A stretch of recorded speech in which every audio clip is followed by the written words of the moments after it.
I'm co-host James Ash. And I'm co-host Phil Scaife. Welcome to the Business Lockdown.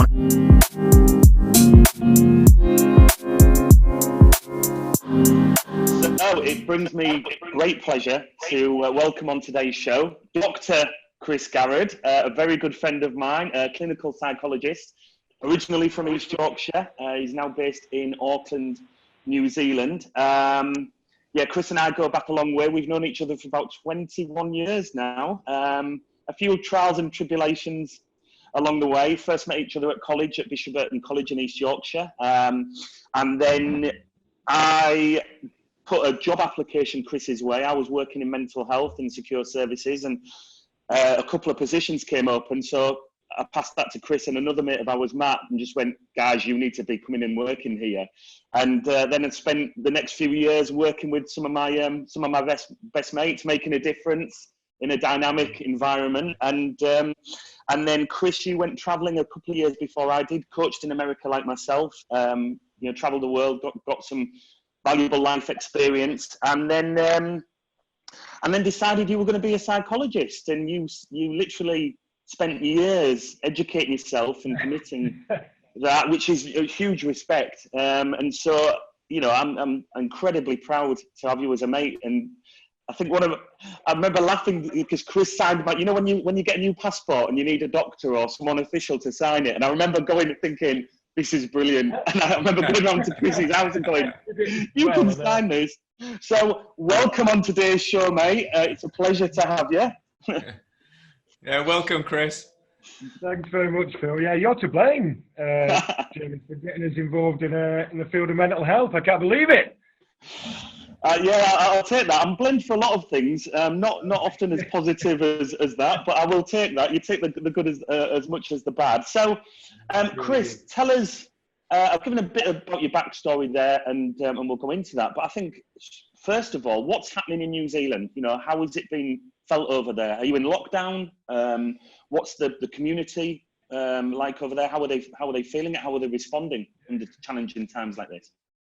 Yeah, New Zealand, as you might know, I don't know kind of how much information you guys get in New Zealand, but we've got an amazing Prime Minister, Jacinda Ardern, who's fantastic. I think she's like the youngest female Prime Minister, definitely in New Zealand. And she just had a young child as well.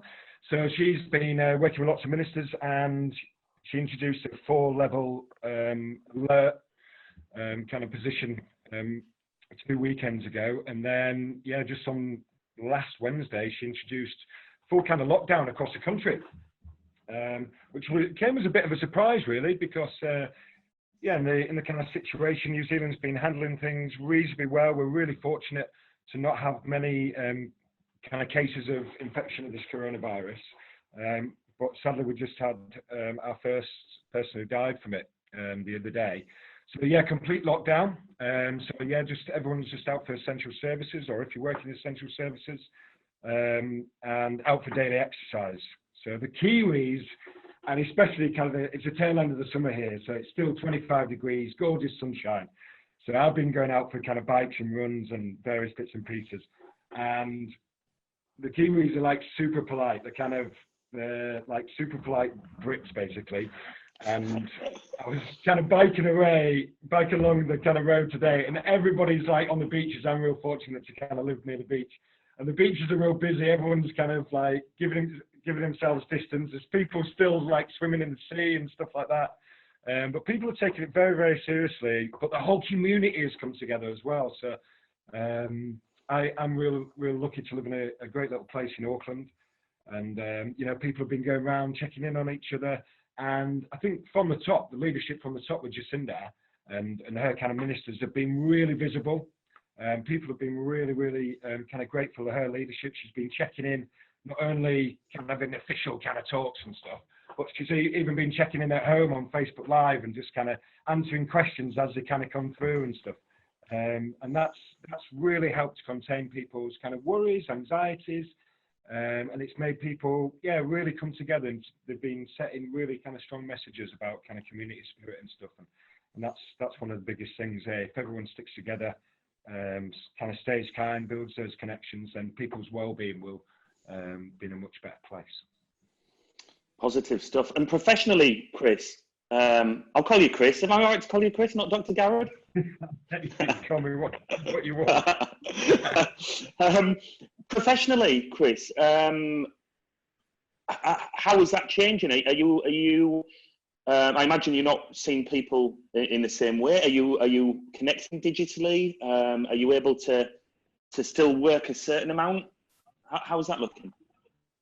Yeah, I work for a kind of government agency as well, working with some of the kind of most maybe vulnerable kids, Tamariki and Whānau family in New Zealand. Yeah, so we're not doing face-to-face contact at the minute.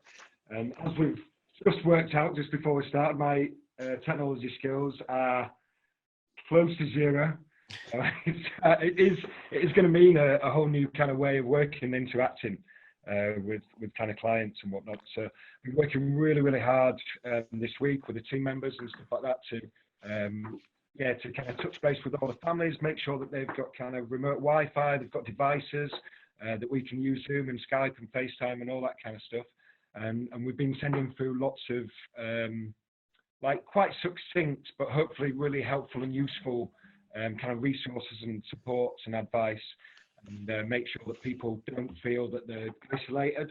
We want to make sure that people know we're all in it together, that there's kind of hope, that they're not helpless, and yeah, that their team, their kind of clinical team, is still kind of working with them. Otherwise, lots of the guys, when they've got, you know, really struggling with health and well-being, times like this are just going to exasperate the stresses, and they're going to kind of lessen the kind of resources that they've got available. And it's trying to maintain that kind of well-being equilibrium. So limited supports, obviously, and then increased kind of stress because everybody's in the kind of home environment. So that's going to make things really, really tricky, especially I reckon maybe going into week kind of 2, 3, 4 of this lockdown, and it potentially could go on longer than that. We spoke the other day. We had a bit of a catch up, didn't we? And we spoke about how these are very early days, and you're seeing a lot of families exercising together, and you know, a chunk of positivity coming through, which is important. But we did speak about this being almost like a bit of a honeymoon period. It's like a novelty at the moment, isn't it? And that's destined to crash, right? Well, yeah, you want to, I guess, you know, it's that old adage, you know, you hope for the best, but definitely prepare for the worst. So yeah, that's what we're trying to do with the families. It's definitely a kind of holiday vibe because it's just come up to school holidays as well in New Zealand. Right. So it's kind of converged with that and segued with that. So everyone feels that kind of holiday situation. It's a time in New Zealand when lots of people kind of go off to their summer houses, their batches, and kind of spend, you know, the last bit of the summer at the beach. So there's a little bit of adjustment going on there. However, after that kind of week 1, week 2, there's going to be really significant changes as you know, people's well-being are going to change. People are losing their jobs. They haven't got that kind of financial security that they did have.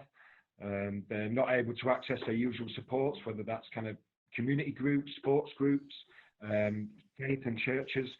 And obviously in New Zealand, the Crown have got a bilateral kind of equal agreement with the Maori indigenous peoples here, and they have access to their own cultural supports through their wider whānau, their hapu or their sub-tribe, and their kind of iwi, their wider tribe, and through their meeting houses in marae. And they're incredible kind of support for Maori population and Polynesian island population, and particularly for those populations, they're really, really vulnerable within our society. They've usually got the kind of worst life and health outcomes, definitely in New Zealand and across the kind of Western world as well, because of various kind of discriminations that those guys have suffered, you know, since colonisation, etc. So we really, really want to make sure we're stepping up and increasing our drive for equity within those kind of vulnerable populations. And you know, the kids and the kids that I'm working with are particularly vulnerable during this time. But I think it's going to have a real knock-on effects kind of across the board spectrum of society, really. And obviously we'll have, compounded impacts in the United Kingdom and beyond. Does it feel far away, Chris? I mean, it must feel far away under under normal life and circumstances. You've been in New Zealand and family and friends been back in the UK. How does it feel further away under times like these, or do you feel better connected because you're talking more to friends and family? How does that look at the moment? Yeah, I guess I think back, right, when I first went traveling in 2001 when I was about 3 years old, and it was kind of emails there, and like occasionally you get a phone card. Yeah. Like 20 bucks on it. It lasts you about 37 seconds or something to be able to pick up the phone. Hey, yeah, I'm still alive. See you later, bye. So we're really, really connected, aren't we, with all our kind of all our technology now, which is amazing. So I think you definitely don't feel as kind of separated as you used to, and you can keep in touch with the news and all the rest of it. I remember when all the Brexit palaver was going on for a long, long time. I was so grateful to be away from it, whether you were kind of yes or no or whatever. It was just messy, and really kind of adversarial seemingly between kind of two camps. I was really grateful to be away from that, but of course, yeah, you want to be kind of close to your family at this time, and you want to be there for them, and physically there for them as much as you possibly can, and that's going to be tricky for all of us, and obviously, the other side of the planet, that's going to be even more difficult. But do you know what? We've really stepped up kind of how we kind of communicate and chat and stuff like that, and we're being real daft and funny with each other. So we might kind of touch base and take the mick out of each other and share a few tales every week or two. But now we're doing it a couple of times a week at least, and sending loads more kind of daft things over our kind of family WhatsApp group and all that kind of stuff. Set up a few daft challenges and stuff like that. So, all my family are involved, and we're just I guess slowing down a little bit and being able to have this time just to kind of really reconnect on a bit of a deeper level. So in that way, it's really wonderful, Have you slowed down or got busier in your role because of this? Well, in New Zealand generally, Phil, don't tell anybody this. All right, the pace of life is a wee bit slower. All right. I can vouch for that. I've been there, and it's all the migrants. Yeah, exactly. All the migrants and the expats come over here, and it takes us a few months to kind of wind down to the pace, which is also really good for your well-being in the first place. Once you get over that kind of hump of why is everyone just taking it so easy? Just during this period, we really want to be kind of proactive. We want to be making sure those kind of those indicators are in place. All those plans are in place. We want to be we don't want to be putting fires out and kind of reacting to situations. We want to be making sure we've got the smoke sensors ready. So in that sense, it's going to be it's a kind of busy-ish period, and it's been a little bit more difficult because everything's about kind of human connections and relationships and stuff. And I spend a lot of my time kind of going around working with Fana and Tamariki all over Auckland, and just sitting having a chat, getting a cup of tea, just talking through things and really connecting and just having a laugh and a joke and stuff. And you're just not able to do that so much if it's just over the phone or email and stuff. So that's a little bit more difficult, and obviously with my limited tech skills, that makes everything about 3 or 4 times as hard. But I think we're going to maybe, the kind of prediction is maybe we're going to have a lull in the next week, and then we're going to be kind of all hands to the pump, kind of week 3 and 4, and potentially this kind of lockdown could go on kind of longer than that, really. Yeah. Interesting. Phil? I was going to say, so what would be some of the advice that you're giving these families in this, especially in New Zealand, where coming out of the summer with the outdoor lifestyle and well-being, to all of a sudden have a family unit within like the family dwelling in a very restricted way. What are some of the advice that you're giving, some of the support that you're sending their way? I guess you guys are going through it as well, and kind of, I would imagine. This is a personal question. Yeah, we're what 10 days into like the family on top of each other, and it's all like, right, okay, where's the lifelines? Where's the support? Full on. Have you been kind of getting messages and support and Facebook kind of things and emails being sent and stuff like that? So I've got children of 3 very different ages. I've got a sub 2-year-old, a 6-year-old, and a 10-year-old, and they've each got different areas of support required. Like that, my middle one just needs his freedom.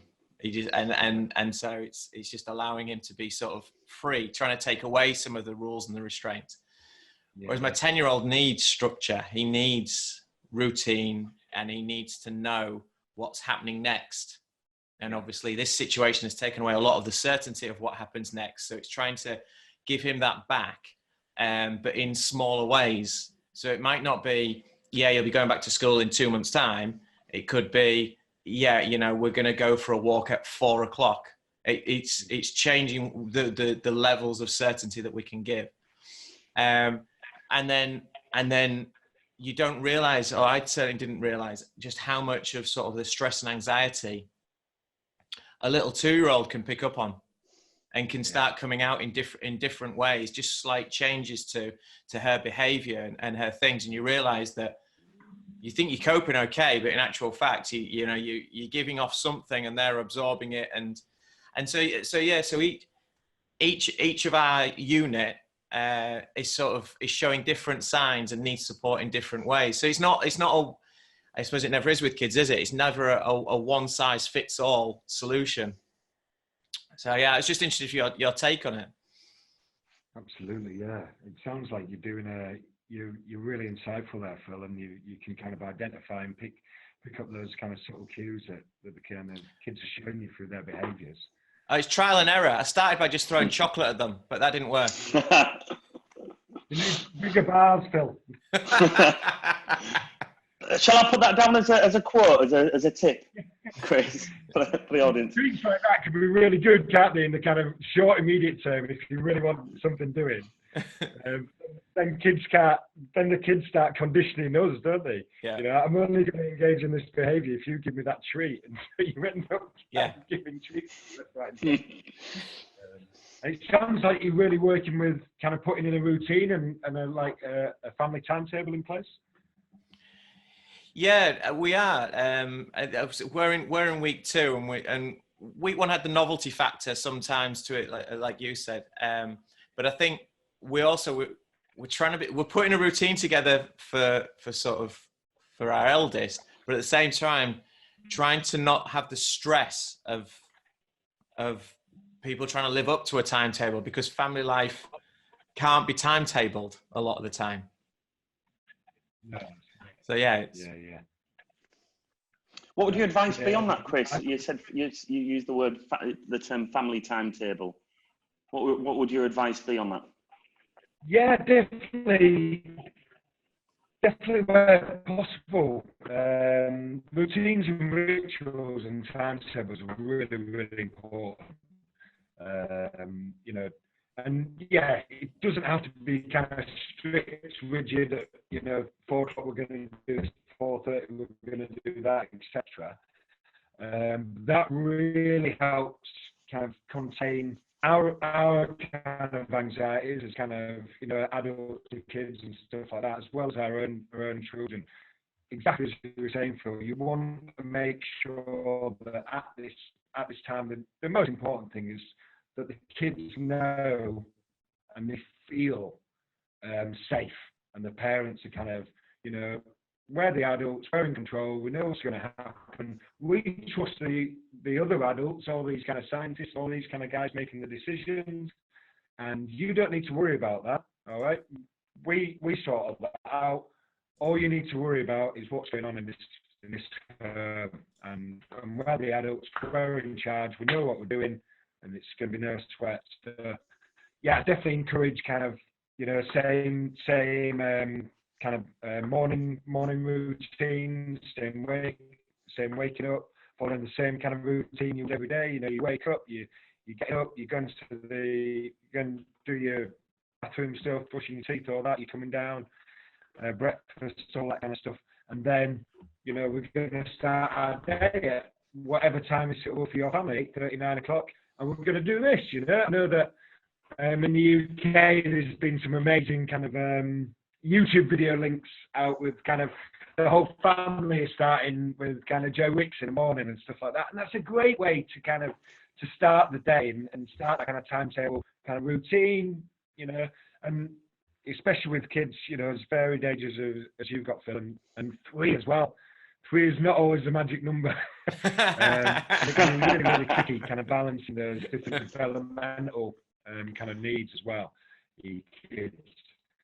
So you will have to kind of have a different timetable for each one of them and kind of tweak that a little bit. Definitely with the kind of 2-year-old, they're still picking up that kind of emotion, those kind of facial expressions and stuff, right? And then your 10-year-old probably knows a little bit more about what's going on because of being able to access various kind of news shows or whatever. So that's going to stress them out a little bit more. And there's some great kind of resources in terms of social stories and YouTube videos where it explains what's going on with COVID-19, but in a kind of much more it reframes the whole narrative around it to try and alleviate some of that stress. So definitely, my number one tip would be kind of create that home timetable. Yeah. What we're going to do, and we're going to do it this period of time. I'd say my second tip would be to kind of stay healthy, because when we're in holiday mode, we can slump out, don't we? And we start eating all sorts of stuff. We start maybe our sleep patterns go all over the show, which does actually have an effect on our mood and our kind of behaviours as well. It disrupts our natural body clock, our circadian rhythm. Definitely still want to be doing lots of exercise, because that's a real mood enhancer. As you know, you get lots of kind of amazing kind of feel-good brain chemicals being released, with your dopamine, endorphin, serotonin, all that kind of stuff. So regular kind of breaks and stuff. If kids are taking medication or adults are or whatever, maintain those same kind of routines. And definitely stay connected as much as possible to people, whether that's kind of person to person, whether it's out on the street, kind of saying hello to your neighbour across the fence or across the road or whatever. And and obviously all that kind of hygiene stuff as well, which I'm sure you're putting in place and everyone you're kind of working with. But I think it's a good reminder to, there's kind of top 2 tips to kind of have that timetable so that the kids know, right, this is going to happen and this is going to happen. You're just making things certain, moment by moment, and you're kind of making them feel safe all the time, which I'm sure you're wonderful. Can just a thing, there we go, you've come back on. Did you lose him as well, Phil? Yeah, I did, yeah. Yeah, we've got you back now, Chris. It's nice to put your face to the voice. We lost you for a second there. Some amazing piece of advice there, Chris, really insightful from an expert. Give us a bit of backstory, because I touched on the huge amount of respect I have for you in terms of educating yourself, but what brings you to modern day, to current day, and being a clinical psychologist? So give us a little bit of insight, give our audience some insight into, and Phil as well, some insight into your journey. Right, I miss out all the bad bits. Are you just self-editing right now? I am. I'm just putting my life story through a filter.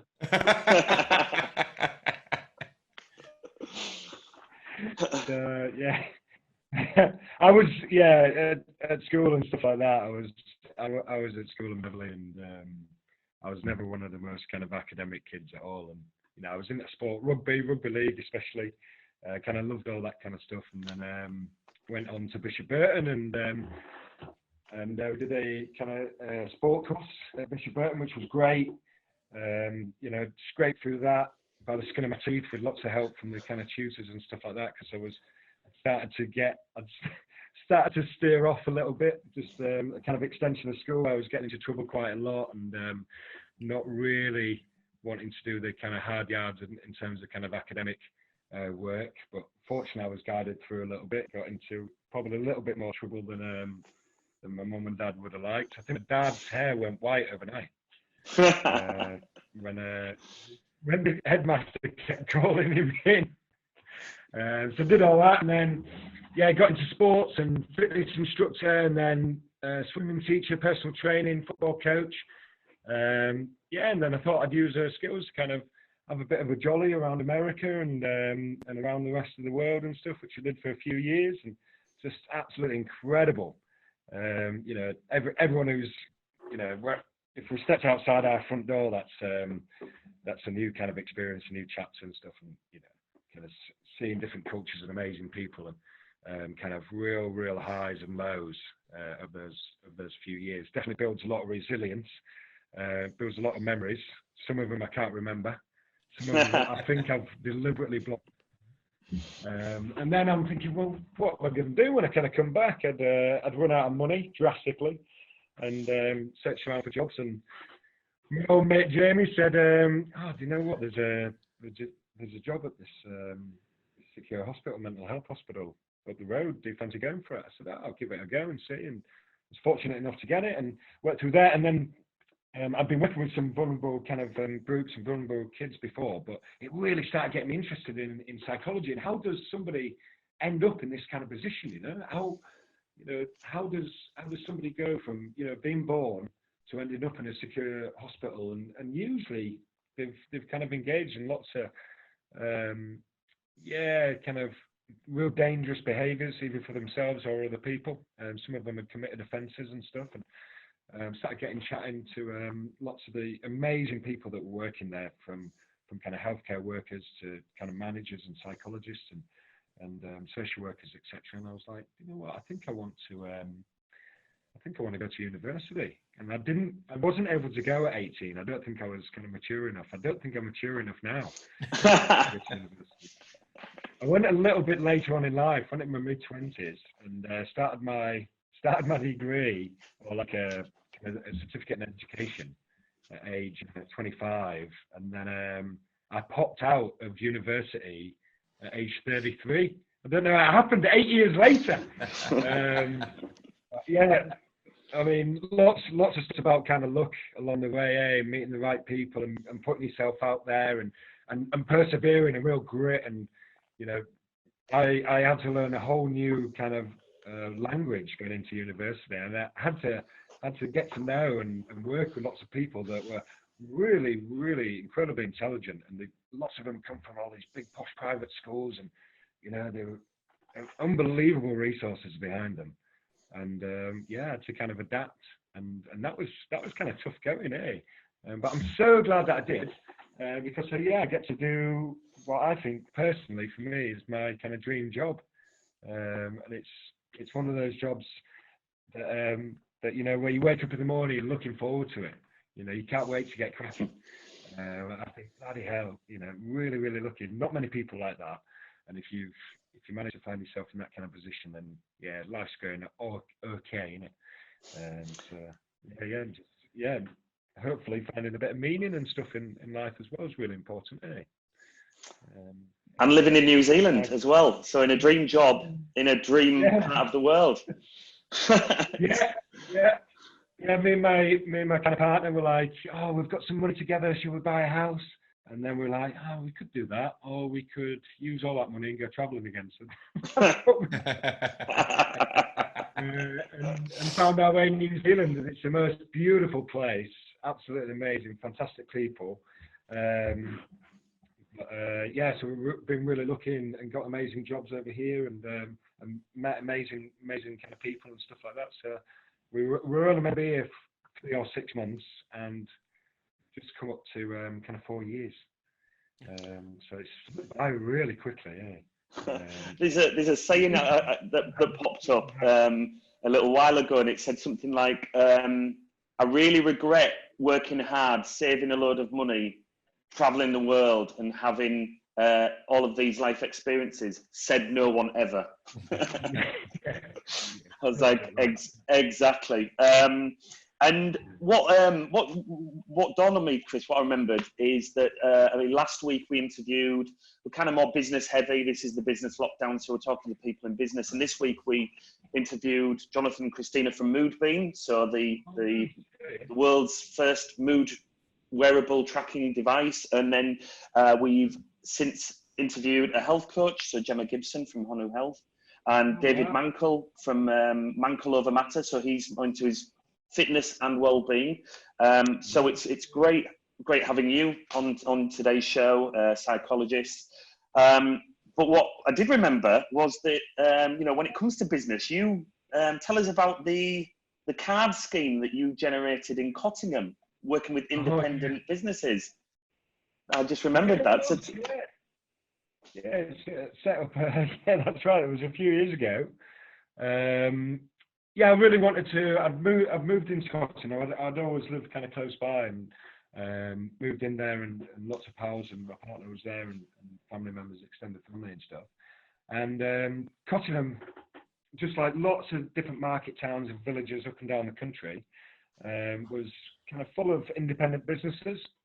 But there was a big push, obviously, for these kind of national and international kind of chains to get in, and they're, as we know, with these massive chains, they've got huge purchasing power. They can run at a loss. They can have kind of loss leaders on products and services and all that kind of stuff, and they can squeeze kind of independent traders out, right? And I was seeing this up and down the country and reading lots about it and stuff like that. So I really wanted to see if I could set up just a small social enterprise, just to try and maybe chip back a little bit, just to help out some of the independent traders. So yeah, set up a non-for-profit called Love Local at the time in Cottingham. And yeah, everyone got lots of the traders, got the trader organisations involved and stuff like that. Got quite a lot of traders involved to sign up, where if people kind of purchased a kind of card from one of the traders, then they get massive discounts off loads of these independent guys in a way to try and compete with the kind of national, international, kind of traders, etc. And really enthusiastic kind of support. We had a kind of an open day. We were on the telly, we were on newspaper and radio, and various interviews. As you know, my interview technique takes a lot to be tired. So they did all this kind of stuff. So I was kind of like a fish out of water, really. But I give it a good go, because I really believed in what I wanted to do, and I had lots of people's support and stuff. I wasn't taking anything from it. And then we kind of ran that for a couple of years. There was some evidence of kind of increased trade at some of the independent traders and stuff like that. Bit of a talking point, potentially brought some more kind of people into the town, and we raised kind of a significant amount of money for the Teenage Cancer Trust, based out at Castle Hill Hospital. So we were able to provide them with a kind of check, and we also provided them with various bits and pieces for their kind of media suite, their games room that they had there, so that they could purchase like new consoles and TVs and bits and pieces, because the kids there, obviously, you know, they're in there for a long time with lots of treatment, and they're feeling isolated and feeling quite helpless and hopeless and whatnot. So you want to try and help out as much as possible. So yeah, just for a small scheme, it hit all our kind of outcomes and markers and stuff like that. But also learn a hell of a lot out of it as well. It was like doing a business degree. It's unbelievable. So I have a lot of respect for you guys, and obviously the guys that you're working with in the network, because especially being a sole trader, and you know, an independent trader, I'll tell you what, it is you need a lot of gumption, you need a lot of resilience, you need to be working with a great network, you need to be building relationships, you need to be staying positive, you need to be looking after yourself. So many kind of plates that you're spinning all the time. It's really impressive, and I just got a wee taste of that just doing that scheme, and I thought, you know what, that's something else. There's massive highs, but I tell you what, yeah, it was really challenging as well, and I do look back on it fondly. But again, if I did anything like that, or set up a similar kind of business, then I guess like you and you, Phil, you probably do it all differently. You know, you can learn from every experience. It's quite interesting what you said there, though, because with the small independent businesses versus the big Goliath ones, I think in many ways this situation favors the small independent. I mean, we've lost overnight. You know, we've got no McDonald's, no Costa, no Cafe Nero, so many of them have gone, and will open their doors again at some point in the future if they can bankroll it. But your independents have been able to do these slight pivots. So they might be now doing a delivery system, or they might be doing helping people with training at home to do the same service that they were offering and things. And it's very, very hard for the big boys to do that. So as we've seen, nature has sort of reset a little bit, hasn't it? When you see the Venice canals and things. In some ways, I think that the high street is going to have a form of reset. And I'm not so sure that the high street will look the same when we get out the other side, because like I said, I think there's an advantage to being a small independent, which is very rare. You know, as you found in Cottingham, you need all the help you can get, and to try and team together to become one single decent sized thing rather than multiple little entities. So I completely agree with that, Phil, and I think one of the things that I was thinking about when you were saying that, and one of the things that I kind of promote with my clients is not looking at what you haven't got, you know, really focusing on the strengths, you know, your kind of unique attributes that you bring, you know. Yeah, okay, you haven't got this, that, and the other, and all these kind of resources, but you've got all this kind of stuff, and you really got to work with these strengths. And yeah, you know, whether it's people, independent businesses, there are strengths unique to that person, that independent business, and that's how they thrive. And one of them is being kind of more agile, more nimble, more able to kind of adapt to the changing environment. Building kind of, you know, one-to-one relationships, all that kind of stuff. And it's all about relationships now, right? It's all about those relationships and connections that you've worked tirelessly to do in every way. Even in a small family unit, it's all about your patience and your tolerance and your relationships, you know. So absolutely, books. I'm starting to ask this question now, Phil. When this is your question, I think you've adopted my question. I'm gonna come up with my own well-being question. I think I'm gonna finish with maybe. Well, Phil always likes to ask about if there's any books, authors, and I think that's he's almost two ways we look at that. Is there any books that mean a lot to you personally with your development and growth, and then also any that you'd recommend for people at this, you know, under these times that they could get stuck into and help them out? I guess I've got I was admiring Phil's amazing bookshelf earlier on. Reading and getting involved and spending this time to kind of develop and explore new ideas, I think is really valuable. There's a chap that I kind of spent a lot of time kind of reading his books and journals and stuff like that. It's called Martin Seligman, right? And he's a fellow, he's a psychologist that he started, or one of the founders of this positive psychology movement, which I kind of promote in my work. And he did a book called Flourish, which is about kind of well-being, really. And it's exactly like mental health and well-being. For a long, long time, mental health was focused on what is wrong, how do we fix what's wrong, and bring people up to a certain level of tolerance, if you like. And he said, I think we've got it all wrong. And I really bought into that. I'm like, exactly, let's really look at the strengths we've got. And what are the kind of key elements that promote well-being, right?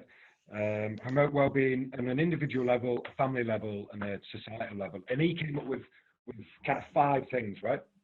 So I always think about kind of Martin Seligman's work, and then I read a few scientific journals and stuff like that. And there's a guy, a woman researcher called Dodge, and she produced an article in 2012 about the well-being equilibrium. So Seligman talked about Perma, P-E-R-M-A. So he talked about, you know, these are the kind of key constructs about having positive well-being and how you kind of promote that. And you want to try and look at as many areas as possible. So he said, right, Pete, you want to try and nurture positive emotion. You want to really bring that out. You want to, it's not happiness so much, but optimism and hope. But it's not naivety. It's being able to look through. It's being able to observe challenges and look at kind of opportunities around those, rather than them being kind of things we haven't got. Right? What strengths have we got to try and overcome that? What people have we got in our lives, etc. Can we bring along to try and generate those positive emotions? What things and activities are going to bring us bring us joy, and so we can remain optimistic. Again, not in a kind of naive way, like, you know, hope can be seen, or it has been seen by some kind of philosophers as being a false virtue, if you like, but it actually drives people forward. You know, if you've got that, then you keep moving forward. The second thing he said is the E is like engagement. What can we do to engage with ourselves, with other people, and with life generally, and with the work that we do, whatever activities we find that, you know, we really want to get stuck into and kind of get that sense of engagement. So we're getting into the flow, because we all have that period in our lives when, you know, when we're caught doing something, whether it's, I don't know, where we're kind of getting really involved in a business idea, or we're out on the golf course, or we're knitting, or whatever it does, and we're just in the flow and time just kind of passes. We don't even realise, it goes in the blink of an eye. So PE, and then he said, relationships. Really surround yourself with positive people in your life, you know, and not people that are just blowing smoke up your backside, but people that are there to kind of really support you, and, you know, the critique, but they're there because they've really got your best interests at heart. Not people that are pulling you to pieces and they've got their own stuff going on and they're trying to chuck loads of stuff on you.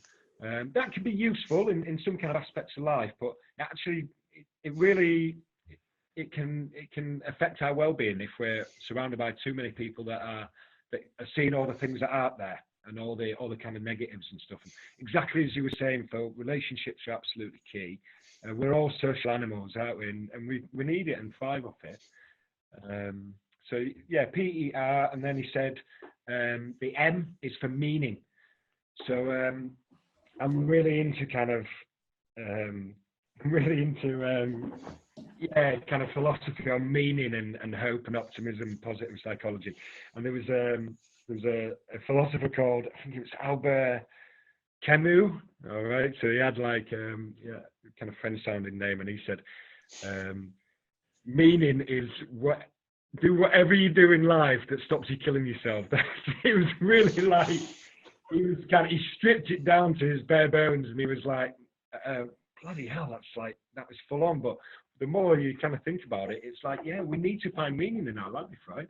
And we really, whether that's through kind of faith, spirituality, whether that's through our relationships, being a great dad, you know, seeing the development of your kids and your business and your connections, and, you know, finding real meaning in what we do, and being able to separate those things as well, and not put all our eggs in one basket. And, you know, everything is dependent on me, you know, I don't know, smashing it out of Candy Crush or whatever it is, right? But finding lots of really, really cool kind of things to inspire us. And then the last thing he said, this is all in that kind of Flourish book, was A, so PERMA, and that was accomplishments. So we've got to recognise when we're accomplishing, because we're so hard on ourselves quite a lot of the time. All right, I'm not doing this, I'm not doing that. We've got to reframe that, and we've got to kind of mix it up and go, you know what am I doing? All right, I got out of bed this morning. All right, that's a win. Okay, I've done this. All right, okay, my child has actually brushed his teeth this morning. That's brilliant, you know. And that just sets that kind of ball rolling the whole way through, and it builds up that kind of optimism. It builds up that kind of looking into the future. It's demonstrating to us that actually, you know, we do one thing, then we do another, and it's step by step. And it's not focusing on the stuff that's gone wrong, because it's happened. We can kind of analyze it and look at it and go, why did it go wrong? What am I going to do to correct it? But don't ruminate on it and dwell on it, because as we know, you know, Worry is there like a rocking chair, right? It's gonna be there all the time, moving, but it doesn't get you anywhere. All right, we've just got to keep noticing those accomplishments and rewarding ourselves for those accomplishments as well, and that's a real motivator as we kind of move forward. So yeah, Martin Seligman is the proper guru. He inspires me and lots of the kind of people around that kind of world are really buzz off those guys. So yeah, there you go. Nice little morning. Well, that's the way to answer like the book question, Phil. That is the... Yeah, that's why that question was written, for that answer. Well, I mean, we could. No, that's brilliant, man. Love those 5 steps, and the way that you dove into those are phenomenal. I mean, you've kindly said that you'll provide some resources. I know you've been putting resources and links out to your family, friends, network, also in a professional sense.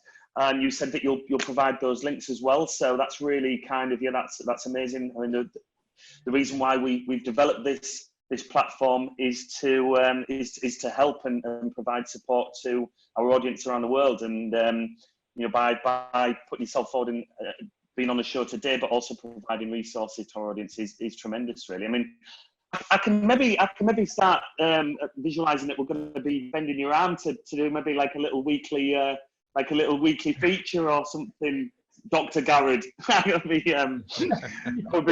would be pretty awesome, mate. Well, I'll work on you on that, mate. I mean, this is do those resources there. Chris's top 7 tips to survive the kind of COVID-19 situation, all that. But I'll definitely put those through, and far and wide. That's amazing. That's really good of you to do. And we could talk for hours. Mate. And it's almost criminal to. It's almost criminal to have to bring this to what seems an abrupt end, even though we've kind of run over our 30-minute slot. But just thanks so much for joining us. It's an absolute pleasure. And I'll say it again. I'm just incredibly proud of what you're doing and what you've accomplished and continue to do. So, and more importantly, mate, that you're living your life. You're living your best life, which is an inspiration to everybody. So, I think they'll all move to New Zealand at once. There'll be an influx. So thank you for joining us on the Business Lockdown today, Chris. It's been amazing to have you on board. Yeah, thank you, Chris. It's brilliant. All right, good to see you, Phil, and all the best, everybody. Best of luck. Thank you so much for joining us on the Business Lockdown. Please comment, like, share and subscribe to help build our global community. We look forward to seeing you all soon.